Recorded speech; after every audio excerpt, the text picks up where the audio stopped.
आज हम लोग पढ़ने चल रहे हैं important rivers of north America, यानी उत्तरी अमेरिका महाद्वीप की वो महत्वपूर्ण नदियां कौन कौन सी हैं उसके बारे में आपके साथ डिस्कशन करेंगे।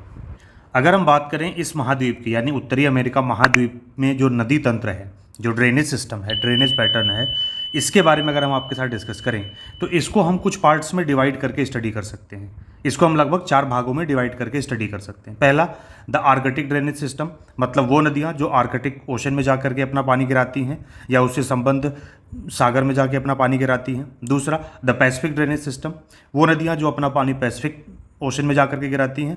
तीसरा, द अटलांटिक ड्रेनेज सिस्टम, वो नदियाँ जो अपना पानी कहाँ पर, अटलांटिक ओशन में गिराती हैं। और इनलैंड ड्रेनेज सिस्टम, मतलब वो नदियाँ जो किसी भी सागर तक नहीं पहुँचती हैं और लैंड में ही अपना ड्रेनेज बेसिन बनाती हैं। इन 4 पार्ट्स में हम इसको डिवाइड करके ड्रेनेज पैटर्न को अच्छे से समझ सकते हैं। एक एक करके इनको देखते हैं। देखो, अगर हम बात करते हैं आर्कटिक ड्रेनेज सिस्टम की, तो आपने देखा था कि नॉर्थ में इधर कनाडियन शील्ड है, तो कनाडियन शील्ड क्या है, उसकी वजह से एक जेंटल स्लोप मिलता है किधर, नॉर्थवर्ड, उत्तर की तरफ। ठीक है, इसी वजह से नदियाँ क्या होती हैं कि कनाडा के नॉर्थ में जो हैं वो सब की सब कहाँ जाती हैं, आर्कटिक ओशन में जा करके मिलती हैं। इसमें अगर हम नदियों की बात करें तो मुख्य रूप से जो हैं उनमें मैकेंजी, चर्चिल, नेल्सन, अल्बानी और भी हैं जिनके बारे में हम आपके साथ डिस्कस करेंगे। और अगर हम बात करें पैसिफिक ड्रेनेज सिस्टम की, इसमें जो मुख्य नदियां हैं उसमें Yukon, Fraser, Columbia, Colorado, San Joaquin, Sacramento, ये सब ऐसी नदियां हैं जो पैसिफिक ओशन में जाकर के अपना जल गिराती हैं। और भी जो हैं उसके बारे में हम अभी डिटेल में डिस्कस करेंगे। अभी मुख्य मुख्य नाम आपको बता रहे हैं, अभी हम आपको इनकी पोजीशन, इनकी लोकेशन सब दिखाएंगे। फिर इसके बाद आपका आता है अटलांटिक ड्रेनेज सिस्टम, जिसमें आपने Saint Lawrence river, Ottawa river, Mississippi, Missouri, Arkansas, Red, Ohio, Tennessee, Rio Grande, ये सब वो नदियां हैं जो कहाँ पर जाके मिलती हैं, अटलांटिक ओशन में डायरेक्टली या इनडायरेक्टली ये जा करके वहाँ पर मिलती हैं। और फिर इसके बाद आपका आता है इनलैंड ड्रेनेज सिस्टम। कौन कौन सी नदियां हैं जो इनलैंड ड्रेनेज बनाती हैं, जिसमें जैसे हो गया आपका हम्बोल्ट रिवर हो गया, ठीक है, तो ये एक सलाइन लेक में, जिसको क्या बोलते हैं आप, कार्सन सिंक में बोलते हैं, वहाँ पर जा करके वो मर्ज हो जाती है, वो किसी भी तरीके से सागर तक नहीं पहुँच पाती है। तो इस तरीके का जो सिस्टम है वो क्या है, इनलैंड ड्रेनेज सिस्टम। अब एक एक करके एक एक नदी को हम आपको मैप पर दिखाएंगे, उसके बारे में डिटेल चीज़ों को आपके साथ डिस्कस करते हैं। इसको थोड़ा जूम कर लेते हैं, फिर आपको समझाते हैं एक एक करके। ये आपको दिख रही है ब्रुक्स रेंज, ये ब्रुक्स रेंज है। ये पर्वत श्रेणी जो पूरे वर्ष भर आपात बर्फ से ढकी रहती है। आपात मतलब सर से पैर तक क्या होती है, बर्फ से एकदम ढकी रहती है। और इसी का ये साउदर्न एक्सटेंशन है रॉकी माउंटेन, ठीक है। यहीं से निकलती है आपकी ये यूकॉन रिवर, ये आपको निकलती हुई दिख रही है कौन सी, यूकॉन रिवर, जो इधर बहती हुई और यहाँ जाकर के बेरिंग सी में अपना पानी गिरा देती है। अगर हम आपको इसको दिखाएं तो ये आपकी हो जाती है, कहाँ गई, ये रही, ये है आपकी यूकॉन रिवर। इसको मैं मैप को थोड़ा सा जूम करके दिखा दे रहा हूँ। अब ये आप इसकी लोकेशन अगर आप देखो तो यूकॉन रिवर मेनली कहाँ पर है, अलास्का में। तो ये दिख रही है, ये यूकॉन रिवर अपना पानी ले जाके कहाँ गिराती है, बेरिंग सी में जाकर के गिरा देती है। पॉलिटिकल मैप में आप देख रहे हैं तो ये यूकॉन टेरिटरी से ये निकलती हुई ये यूकॉन रिवर अपना पानी ले जाकर के कहाँ, बेरिंग सी में जाकर के अपना पानी गिरा दे रही है। ये यूकॉन रिवर, ये यूकॉन नदी जम तो जाती होगी किस महीने में, एक बार जरा सा ध्यान से सोचिए, दिमाग पर जोर डालिए। हमने आपको बता रखा था कब, बिल्कुल सही, जब सूर्य कहाँ पर होता है, मकर रेखा पर लंबवत होता है, तो दिसंबर से जनवरी के महीने में ये पूरी की पूरी नदी क्या हो जाती है, जम जाती है। और जब सूर्य वापस कर्क रेखा पर लंबवत होना शुरू होता है तो यही नदी वापस से क्या हो जाती है, मेल्ट हो जाती है, गल जाती है और फिर से क्या होती है, ये बहने लगती है। इसकी लंबाई लगभग 2040 किलोमीटर के आसपास है। कितनी है, 2040 किलोमीटर। इसके बाद आपका आता है मैकेंजी रिवर। आप देख रहे हैं यही ग्रेट स्लेव लेक से निकल करके उत्तर की ओर बहती हुई ये मैकेंजी रिवर कहाँ पर, ब्यूफोर्ट सी में जाकर के अपना पानी गिरा देती है। मैकेंजी बे है ये, मैकेंजी बे में जो किसका, ब्यूफोर्ट सागर का भाग है, वहाँ पर जाकर के अपना पानी गिरा देती है।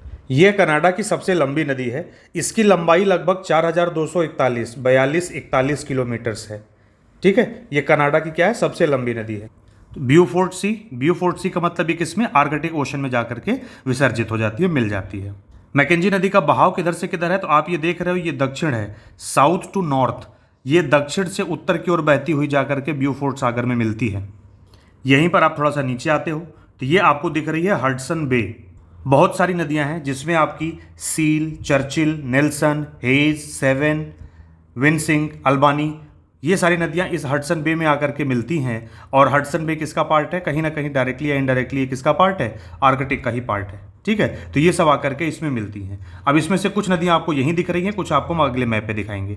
जैसे ये रही नेल्सन नदी, ये रही हेज नदी, ये रही आपकी सेवन नदी, ये रही आपकी विंसिंग नदी, ये रही आपकी अल्बानी, ये हो गई। बाकी सील चर्चिल उनके बारे में भी हम आपको दूसरे मैप पे दिखा रहे हैं। ये आपको दिख रही होगी, ये रही आपकी ऊपर, ये दिख रही है आपकी सील, ये रही आपकी चर्चिल।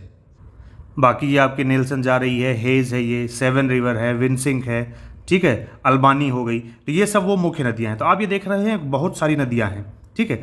अच्छा, कंपेरेटिवली ये क्या होंगी, क्या ये जम जाती होंगी? जैसे अगर मैंने आपको बताया कि अगर आप ये देख रहे थे कौन सी, मैकेंजी और यूकॉन रिवर, तो मैकेंजी रिवर का भी मुहाना तो जम जाता है। दिसंबर जनवरी के महीने में मैकेंजी रिवर का भी मुहाना जम जाएगा। क्यों? वही सेम कारण है, दिसंबर जनवरी में ठंड की वजह से सूर्य कहाँ पर होता है, मकर रेखा पर, तो ये पूरा एरिया क्या होता है, जमना शुरू हो जाता है। तो इन नदियों की तुलना में, यूकॉन और मैकेंजी की तुलना में अगर हम बात कर रहे हैं, तो ये नदियाँ जो हैं जो हडसन बे में गिरती हैं, क्या ये जम जाती होंगी? तो नहीं, ये पूरे साल नहीं जमती हैं। कारण ये है क्योंकि ये कंपेरेटिवली उनकी तुलना में दक्षिण में स्थित हैं, सील और बाकी ये नदियाँ, इस वजह से ये पूरे साल भर नहीं जमती हैं। कनाडा ने क्या किया है कि हडसन बे में आने वाली इन तमाम सीजनल रिवर्स को, इन सभी छोटी मोटी नदियों को, इन पर क्या किया, उसने हाइड्रो इलेक्ट्रिक प्रोजेक्ट्स बना दिए, जल विद्युत परियोजनाएं स्थापित कर दी। और इसकी वजह से कनाडा में अतिरिक्त बिजली का अतिरिक्त विद्युत उत्पादन ये करता है। जितनी इसकी रिक्वायरमेंट है उससे कहीं ज़्यादा बिजली का उत्पादन कनाडा कर लेता है। अभी तक की नदियों में आपने ये देखा, यूकॉन रिवर कहाँ पर, बेरिंग सी का मतलब पैसिफिक ओशन में, और बाकी की मैकेंजी और बाकी सभी नदियाँ ये किसका है, आर्कटिक ओशन का पार्ट हो गई। तो आर्कटिक ड्रेनेज सिस्टम आपका हो गया। पैसिफिक में यूकॉन के बाद, यूकॉन किसमें, अलास्का में था, तो ये भी यूएस की हुई। अब इसके बाद की नदियों के बारे में आपके साथ हम चर्चा करते हैं। अब ये यहाँ पर आपको एक दिख रही होगी फ्राशर नदी। फ्राशर नदी कौन सी, ये रही। ये कहाँ पर जाकर के मर्ज होती है, पैसिफिक ओशन में। किस दिशा में बहती हुई, साउथ वर्ड फ्लो होते हुए ये कहाँ पर जाके मर्ज हो जाती है, पैसिफिक ओशन में। ये कहाँ से ओरिजिनेट होती है, रॉकी माउंटेन कनाडा में ओरिजिनेट होती है, दक्षिण की ओर बहती हुई पैसिफिक ओशन में जाकर के मिल जाती है। आप देखोगे तो ये जो वैंकूवर सिटी है ये इसी नदी के तट पर बसा हुआ है, फ्राशर नदी के तट पर ही ये बसा हुआ है।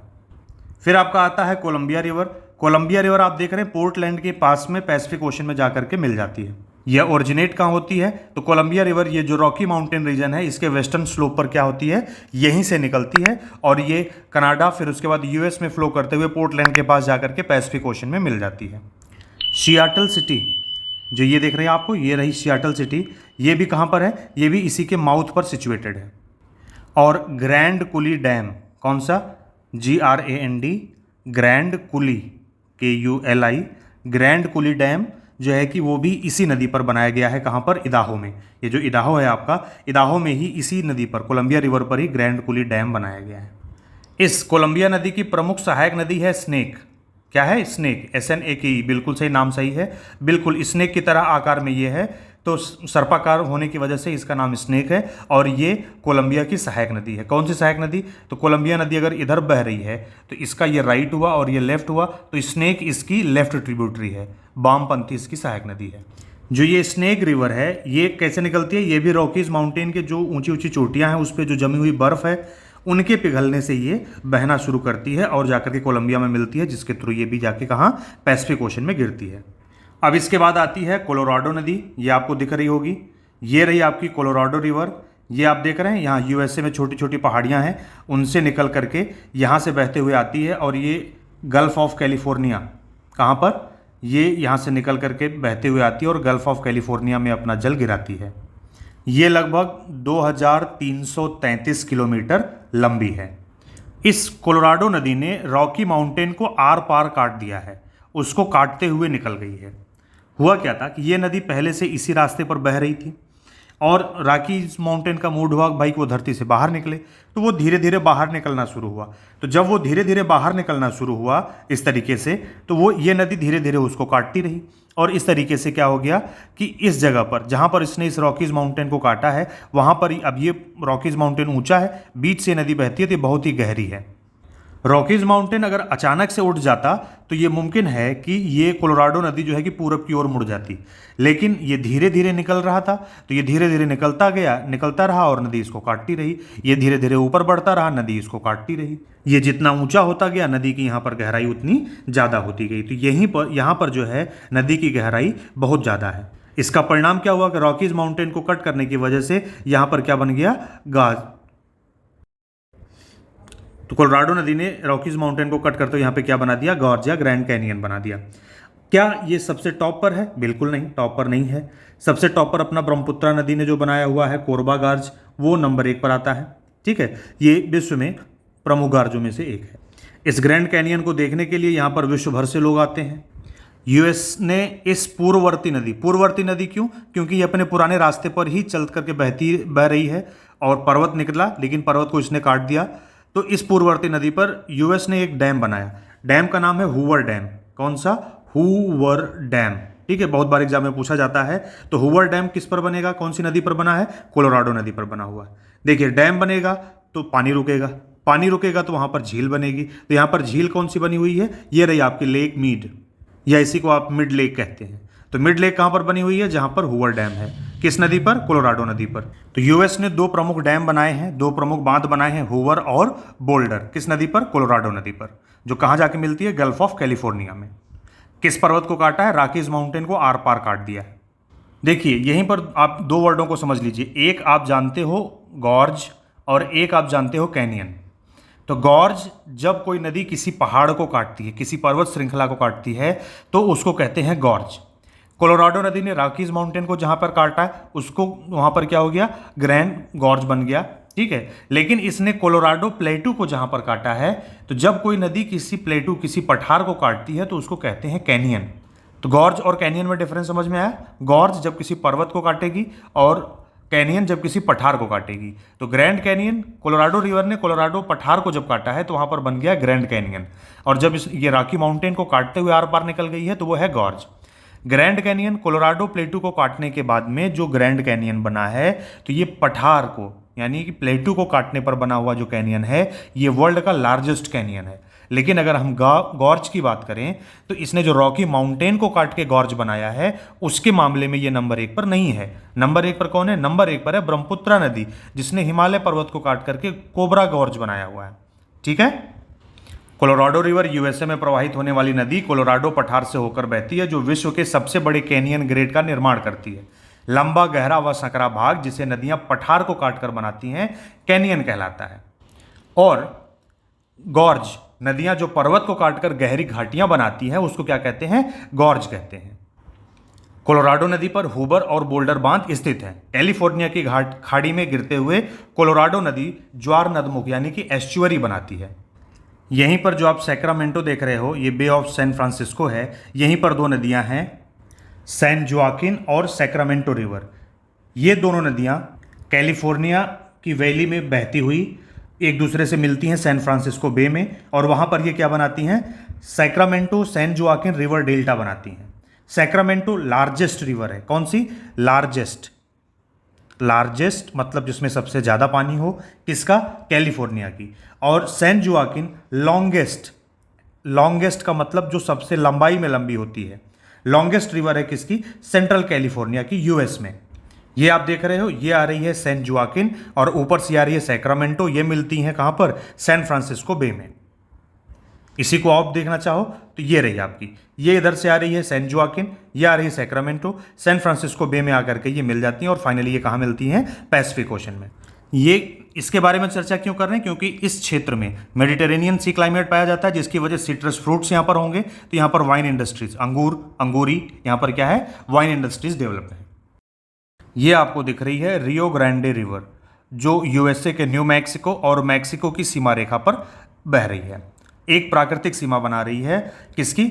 यूएसए की, न्यू मैक्सिको की और मैक्सिको की।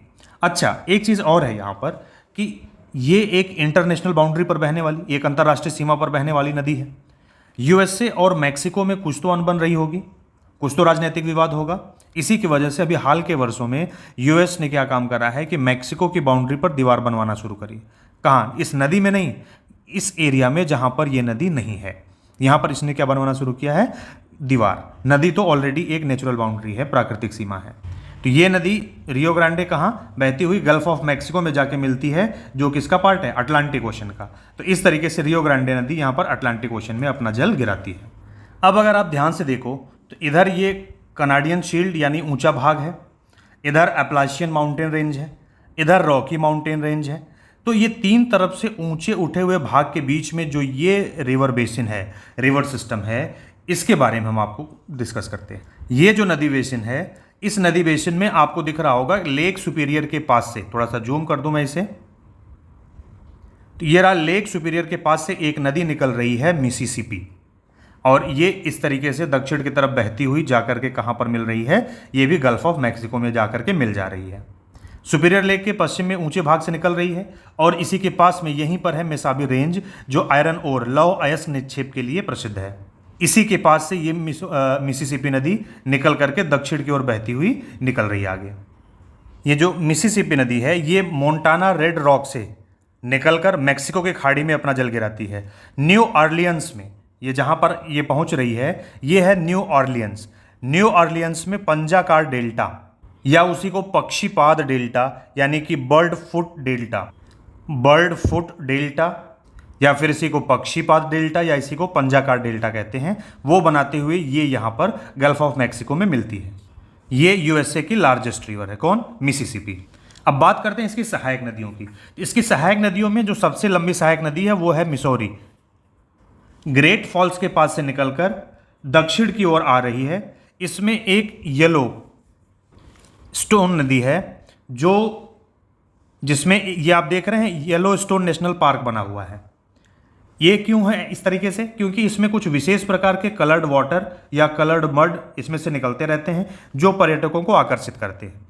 तो मिसौरी नदी इससे होती हुई आगे आती है, और ये आकर के मिसिसिपी से जहाँ पर मिलती है वो शहर है संगम, जैसे इलाहाबाद, ठीक है। तो ये संगम नगरी, इसका नाम क्या है? सेंट लुइस, जहाँ पर मिसौरी और मिसिसिपी नदी मिलती है। फिर दोनों बहनें यहाँ से मिलकर के आगे बढ़ती हैं। आगे कौन बढ़ेगी? सीधी सी बात है, मिसिसिपी। अब आप ये देखो कि जिसके पास ज़्यादा धन होता है उसके पास और धन आता रहता है। इसका मतलब कि इनके पास ज़्यादा पानी है, तो इसमें और अन्य सहायक नदियाँ आकर के अपना पानी इसमें मिलाती रहती हैं, ठीक है। जिसमें अरकनसास, रेड, मिसौरी, ये सब किधर से आ रही हैं? ये नदी इधर बह रही है, तो इधर आने पर ये इसकी राइट हैंड ट्रिब्यूटरीज हो गई, और इधर लेफ्ट हैंड साइड से इधर से ये आ रही है ओहियो नदी, और ओहियो नदी की एक सहायक नदी है टेनेसी। इस टेनेसी नदी के बारे में हमने आपको पहले ही बताया, इसका एक विशेष महत्व है। ये आप देख रहे हैं तो ये अपलेशियन माउंटेन रेंज से बारिश का जल ग्रहण करके इसमें आकर के मिलती है। ये टेढ़े मेढ़े रास्ते से यहाँ से होते हुए आती है। तो टेढ़े मेढ़े रास्ते से आती है, इसका मतलब क्या हुआ कि ये बहुत ज़्यादा क्षेत्र में बाढ़ ले आती थी। बाढ़ लाने की वजह से यूएस के लोगों ने क्या काम करा, इसके ऊपर डैम बना दिया और इस पर बहुउद्देशीय नदी योजना लागू कर दी, बना दी, ठीक है। मल्टीपर्पज़ प्रोजेक्ट इस पर लगा दिए। तो अब नियंत्रित हो गई बाढ़, मिलने लगी ऊर्जा, होने लगी सिंचाई, और ये नदी जो अभी तक खतरा थी, बाढ़ लाती थी, अभिशाप थी, ये किस में बदल गई? अब ये वरदान सिद्ध हो गई।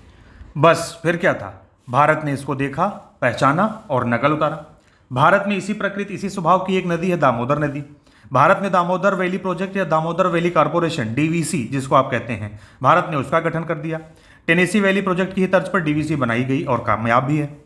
जिस दामोदर नदी को अभी तक अभिशाप कहा जाता था, वह वरदान सिद्ध हो गई है। इसका मतलब क्या हुआ कि मनुष्य अगर चाहे तो किसी भी संसाधन को वह अपने लिए उपयोगी बना सकता है। यदि आप ध्यान से देखें तो ये नदी बेसिन जो मिसिसिपी नदी ने इस पूरे क्षेत्र में जो ये ऊंचे भाग हैं, इधर, इधर और इधर, इधर रॉकी माउंटेन्स, इधर अपलाशियन माउंटेन रेंज और इधर कनाडियन शील्ड, इन ऊंचे भागों से अवसाद ला करके यहाँ गल्फ ऑफ मैक्सिको में क्या कर रही है? जमा कर रही है। अवसाद के भार से ये जो गल्फ ऑफ मैक्सिको है ये धंस रहा है। ये क्या होगा, जितना ज़्यादा अवसाद इसमें जमा होगा ये धंसती जा रही है, और धंसने के फलस्वरूप यहाँ पर एक भूसन्नति, जियोसिंक्लाइन का निर्माण हो रहा है। भूसन्नतियों से ही ऊंचे ऊंचे पर्वतों का निर्माण होता है। तो प्रश्न ये उठता है कि क्या ये विश्व की सबसे बड़ी भूसन्नति यही है, मिसौरी और मिसिसिपी द्वारा जो यहाँ पर बनाई गई है? तो इसका जवाब है नहीं। गंगा द्वारा बनाई गई, जिसको आप वर्ल्ड मैप पर अगर आप देखोगे तो गंगा डेल्टा या बे ऑफ बंगाल में देखोगे तो वो सबसे गहरी भूसन्नति है। ये गल्फ ऑफ मैक्सिको में जो ये मिसिसिपी द्वारा बनाई जा रही है ये दूसरी है, ये सेकंड लार्जेस्ट है, और गंगा द्वारा बे ऑफ बंगाल में जो बनाई जा रही है वो फर्स्ट है। यहीं पर आपको एक ये नदी दिख रही है, रेड रिवर, ये भी एक राइट हैंड ट्रिब्यूटरी है किसकी? मिसिसिपी रिवर की। अब यहीं से ऊपर चलते हैं इस तरफ अटलांटिक में और आगे बढ़ते हैं, तो यहाँ पर हमने आपको बताया था पोटोमैक रिवर है जिसके किनारे वॉशिंगटन डीसी बसा हुआ है।